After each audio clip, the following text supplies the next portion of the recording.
Hello guys, it's me Luigi Marinus Gaming, and today I'm gonna review Kung Fu Panda 4. If I'm gonna take a moment and look back on the first three movies, I would say that they are definitely some of the best DreamWorks movies. Kung Fu Panda 1 is a great start that takes a silly idea of a panda fighting Kung Fu and executes it in an amazing way. Easily one of DreamWorks' best movies, or at least top 20, but my only minor problem or nitpick I have in this movie is that the Furious 5 were kinda mean to Po and they didn't have as much development as in the sequel, but other than that it's near perfection. Tai Lung is a great villain and I liked his backstory. I also really like the character moments of Master Shifu and Master Oogway. Kung Fu Panda 2 is definitely the one of the trilogy. It's definitely the most adventurous Kung Fu Panda movie, and the Furious 5 had the most development in that movie. And I really related it to Po in this movie, because my mother also died at a very young age. I was like 6 or 7 when that happened, but this movie really connected to me. And Lord Shen is the best Kung Fu Panda villain, no doubt.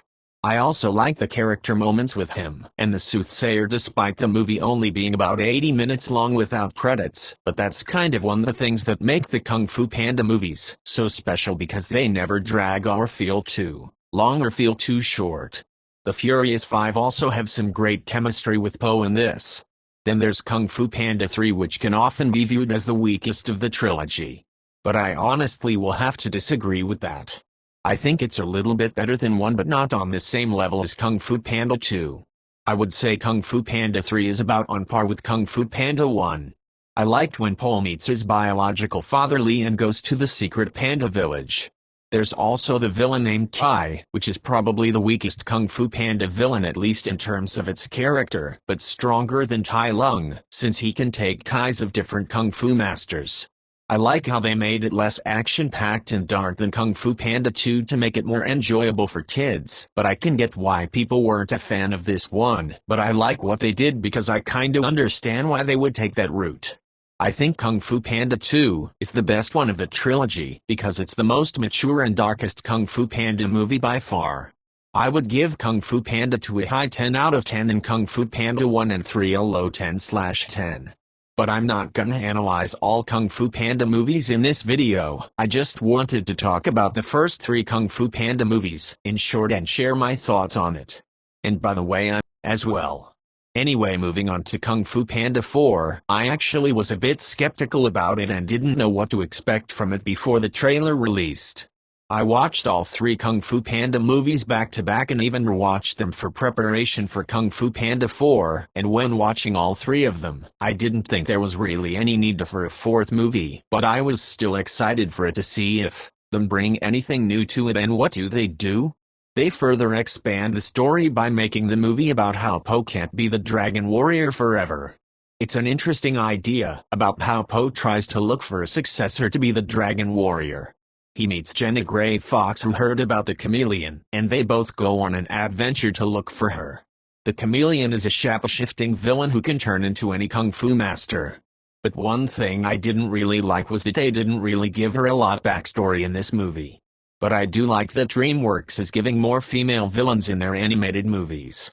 One thing about the story is that I do think some of its plot points are getting a bit repetitive, especially when I watched all the 3 Kung Fu Panda movies back to back for this one. Like when Po is destined to fight a villain, kinda like in Kung Fu Panda 2. The story may feel like it's kinda repeating itself, but that doesn't mean it's all bad. Actually, not at all. Because of the execution, it was still well told. It was a great story despite some of its problems. I was a bit worried the 3 bunnies were gonna be annoying, but they actually weren't that bad. I thought Jen was my favorite character, but I didn't really like what they did to her in the 3rd act. But I'm not gonna spoil anything about it. I still like the character moments of her and Po though. But if you want to know what happened to the Furious 5, I will just say that it's explained early in the movie, that's all. They are to main focus like in Kung Fu Panda 2, where they go on an adventure with Po, but it's as expected because the trailer kind of gave that away, even though there was only 1 trailer, which is strange since I thought DreamWorks was gonna market this movie better than Ruby Gillman and Trolls 3. But I guess this movie will only do well with word-to-mouth reactions. I did like Tai Lung's return in Kung Fu Panda 4. Despite not having a major role, I do like what they did with his character. And just like the original trilogy, the theme of the villain in this movie is once again a different color. Tai Lung had a blue color in his fight scenes, Lord Shen had a red color, Kai had green, and the chameleon had a more yellow-themed color.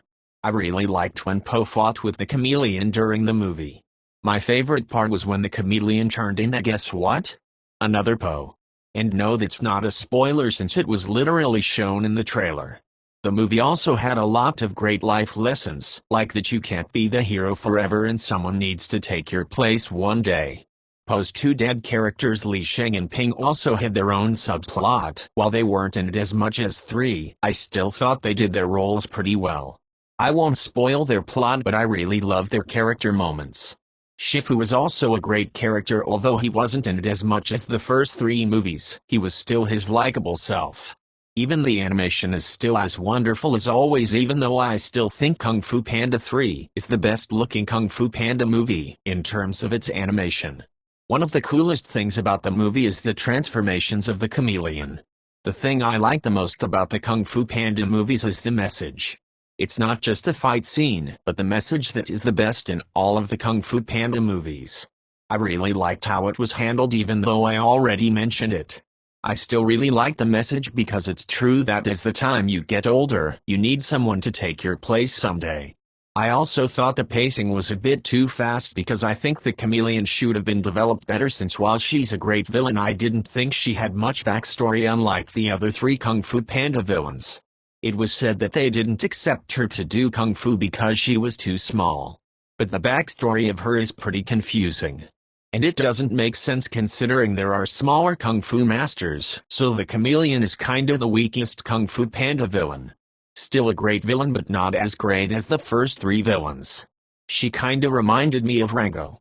The stakes in this movie weren't as high as the first 3 movies, maybe higher than Kung Fu Panda 1, but the other 2 movies definitely had higher stakes.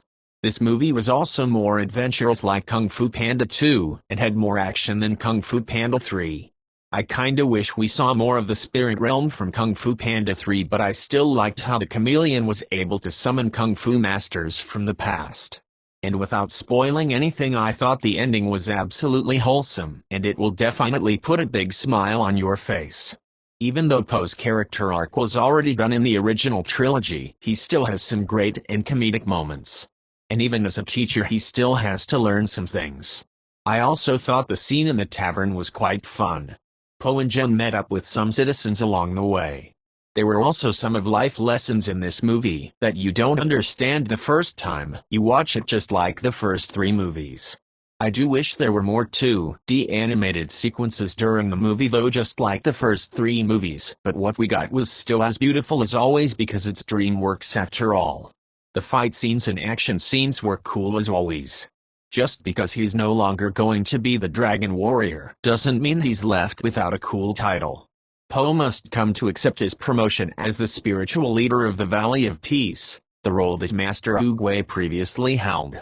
It's an exciting new step for the character that paves the way for loads of comedy, the funniest bits being Po trying to give wisdom in the form of poorly worded proverbs. Awkwafina's Jen, on the other hand, is surprisingly more level-headed and self-composed. It's rather refreshing to see Awkwafina in a voice-acting role where she's not the comedic relief for once. Po and Jen bounce off each other naturally, which in return makes their characters' relationship feel all the more genuine by the end. While the chameleon isn't the best villain of the Kung Fu Panda movies, and Jen is certainly no Furious 5, I still think this is another installment of awesomeness to the Kung Fu Panda movies. I would recommend to rewatch this movie in theaters if you already are, or if you're going to watch it the first time. Because like the original trilogy, there can be some things you missed when you first saw it. Maybe it could be a few references you didn't see at first. I actually did watch this movie in theaters twice. I watched it first on March 2nd and rewatched it on March 10th, and yeah, my thoughts still stayed the same. So in conclusion, is Kung Fu Panda 4 as good as the original trilogy? Of course not, but it's still quite close. It's no Puss in Boots, The Last Wish, or How to Train Your Dragon 3, but it doesn't need to be since it's still an amazing sequel and movie overall, even for the people who have had doubts. Even though I think Kung Fu Panda 4 is easily the weakest Kung Fu Panda movie, it still gets a high 9 out of 10 both critical and personal rating. Kung Fu Panda 4 is by no means a disappointment because it shows how consistent the Kung Fu Panda franchise is when the weakest one still gets a 9 out of 10. But before Kung Fu Panda 4 released, I didn't know what to expect from it.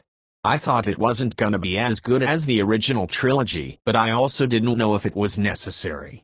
Did Kung Fu Panda 4 need to exist? No, but I am so glad that it did because it once again proved that DreamWorks can still make great sequels and win you over.